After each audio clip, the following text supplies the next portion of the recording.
السلام علیکم محترم سامعین۔ آج میں نے 4 مشہور امام ہیں۔ سب سے پہلے امام ابو حنیفہ رحمۃ اللہ علیہ کے بارے میں آپ کے سامنے مختصر انداز میں عرض کروں گا۔ اس کو غور سے گوش گزار کریں۔ اللہ تعالیٰ مجھے کہنے سننے سے زیادہ عمل کی توفیق عطا فرما دے۔ اللہم علما نافعا، اللہم علما نافعا، اللہم علما نافعا۔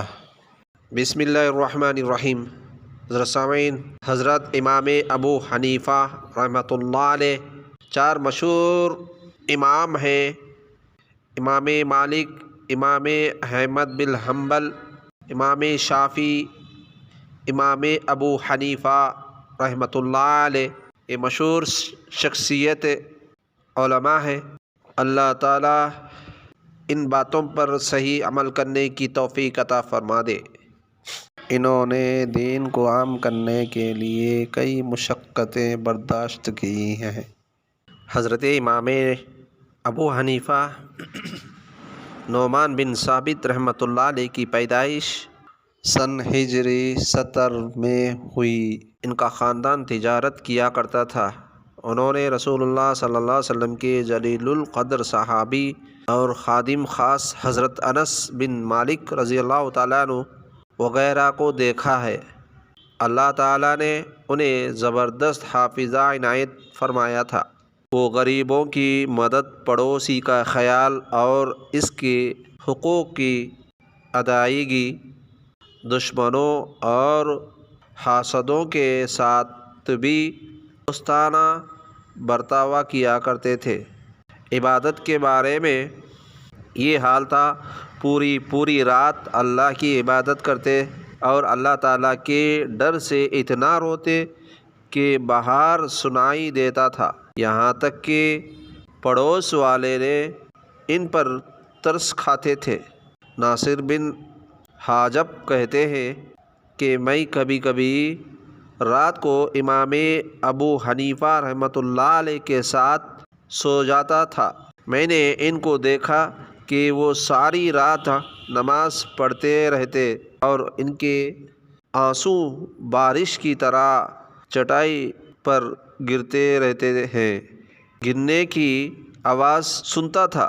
وہ اپنے پاس پڑھنے والے غریب طلباء کی مدد کیا کرتے تھے، حتیٰ کہ ان کے گھر والوں کو بھی خرچ بھیج دیا کرتے تھے۔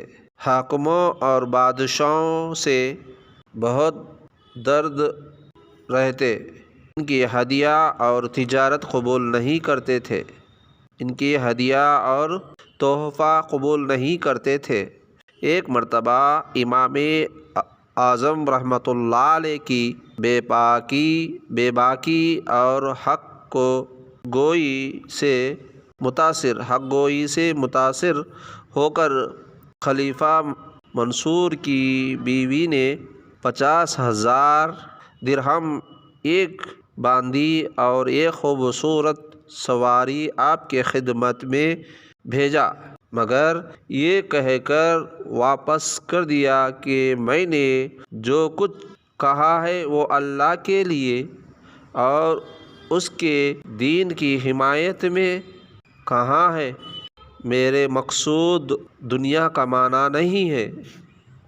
جتنے بھی حدیثیں ہیں حضرت امام ابو حنیفہ رحمۃ اللہ علیہ کے، دنیا میں بہت سارے لوگ ان کی پیروی کرتے ہیں اور کرنا بھی چاہیے۔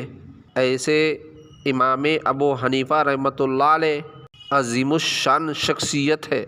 پیارے آقا حضرت محمد مصطفیٰ صلی اللہ علیہ وسلم نے مالدار ہونے کی دعا نہیں کی۔ اگر مال کی تمنا کرتے تو آپ صلی اللہ علیہ وسلم نے اما عائشہ سے فرماتے ہیں، عائشہ، میں اگر یہ جو پہاڑ نظر آ رہے ہیں ان کو میں نے سونا بنانے کا حکم کر دے کہ اللہ کے حکم سے سونا بن جاتا ہے، چاندی بننے کا حکم کر دے چاندی بھی بن جاتا ہے، لیکن مجھے سونا چاندی نہیں چاہیے، بلکہ میرا وہ ہر امتی جنت میں جانے کی تمنا کرتا ہوں۔ اور ایک حدیث میں آتا ہے کہ قیامت کے دن امیر و غریب کی تمنا، قیامت کے دن امیر و غریب کی تمنا۔ پیارے آقا حضرت محمد مصطفیٰ صلی اللہ علیہ وسلم نے فرمایا، قیامت کے دن ہر مالدار اور غریب آدمی یہ تمنا کرے گا کہ کاش اس کو دنیا میں صرف گزارا کرنے کی روزی دے دیا جائے تو اچھا تھا۔ دنیا میں جو کچھ بھی کرنا ہے دنیا میں ہی آخرت کی تیاری کرے۔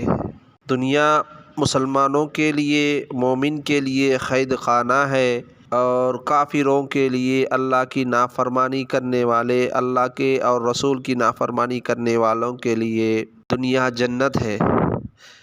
لہذا ان باتوں پر اللہ تعالیٰ قیامت کے دن غریب امیر نہیں دیکھے گا، بلکہ تمہارے اعمال، اخلاق یا کردار دیکھیں گے۔ تمہارے اعمال اچھے ہوں گے تو اللہ تعالیٰ تمہیں جنت میں پہنچائیں گے، راحت دیں گے ہمیشہ کے لیے۔ اگر یہ جانکاری اچھی لگی تو کامنٹ باکس میں ضرور کامنٹ لکھیں۔ السلام علیکم۔